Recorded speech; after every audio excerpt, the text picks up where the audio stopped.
Bismillahirrahmanirrahim. Assalamualaikum warahmatullahi wabarakatuh. Alhamdulillahirabbil alamin wa bihi nasta'in ala umuri dunya waddin.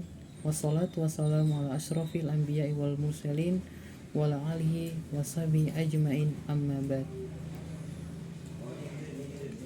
Perkenalkan, nama saya Sofwanul Hidayatullah dengan NIM 249010005.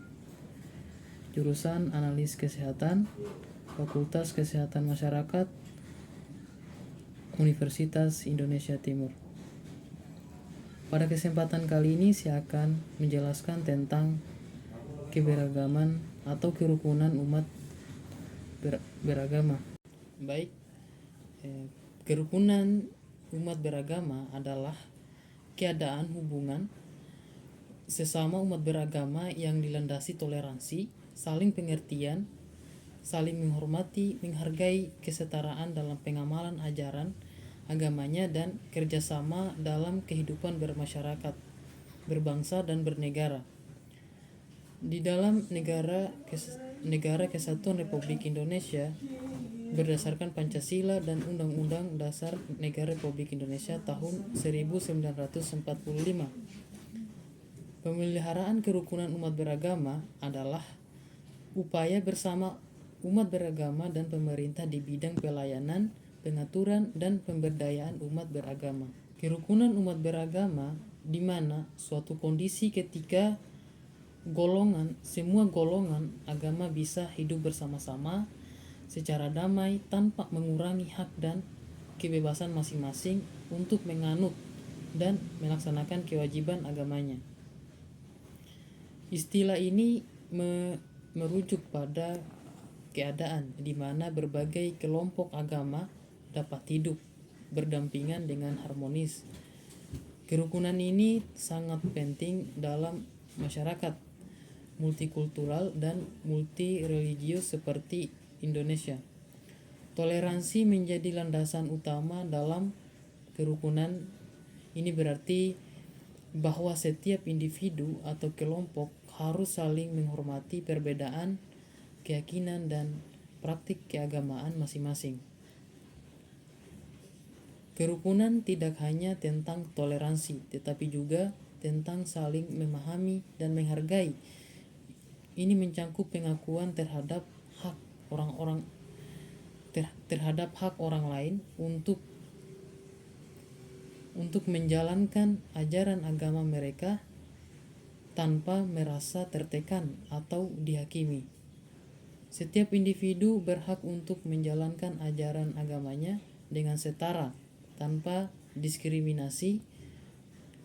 Ini penting untuk menciptakan lingkungan yang adil dan inklusif.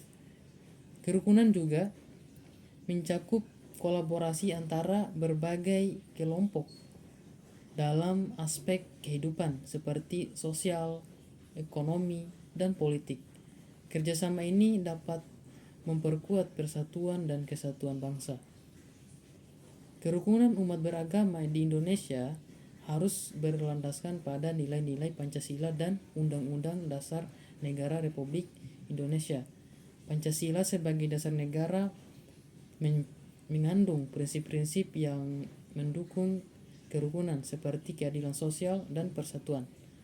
Undang-Undang Dasar 1945 juga menjamin kebebasan beragama dan hak asasi manusia. Selanjutnya, tantangan keberagaman. Yang pertama, liberalisme, yaitu penafsiran teks yang sangat bebas dan bahkan tanpa mengindahkan terhadap kaidah-kaidah penafsiran teks. Dan yang kedua, radikalisme, yaitu penafsiran teks yang sangat ketat tanpa melakukan verifikasi empirik. Tantangan lokalisasi agama. Pertama, lemahnya agama-agama formal untuk menyapa terhadap kelompok-kelompok pinggiran. Agama-agama formal lebih banyak menyentuh terhadap orang-orang yang sudah Islam. Kedua, mereka belum merasakan kepuasan dengan agama formal. Munculnya aliran-aliran kepercayaan dalam banyak hal karena agama formal tidak memberikan ruang ekspresi dahaga spiritualitas. Mereka tidak hanya membutuhkan ritual-ritual formal, tetapi pemenuhan hasrat spiritualitas yang lebih esoterik. Dan yang ketiga, keinginan identifikasi diri dan aktualisasi diri. Selanjutnya, hambatan kerukunan hidup beragama. Ekspresi keagamaan yang keliru, misalnya fanatisme, memonopoli dan memutlakan kebenaran sendiri, diikuti semangat misionalisme yang militan, merendahkan pihak lain, bahkan memandang sebagai musuh. Kemudian konsepsi Islam tentang relasi agama-agama. Islam sangat menghargai perbedaan internal beragama. Dalam hadis Nabi, yaitu ikhtilafu ummati rahmah, yang artinya perbedaan di antara umatku adalah rahmat.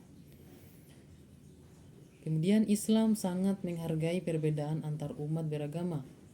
Dalam Quran surah Al-Kafirun ayat terakhir, yaitu lakum dinukum waliyadin, yang artinya bagimu agamamu, bagiku agamaku. Atau ayat lain la ikraha fiddin, yang artinya tidak ada paksaan dalam beragama.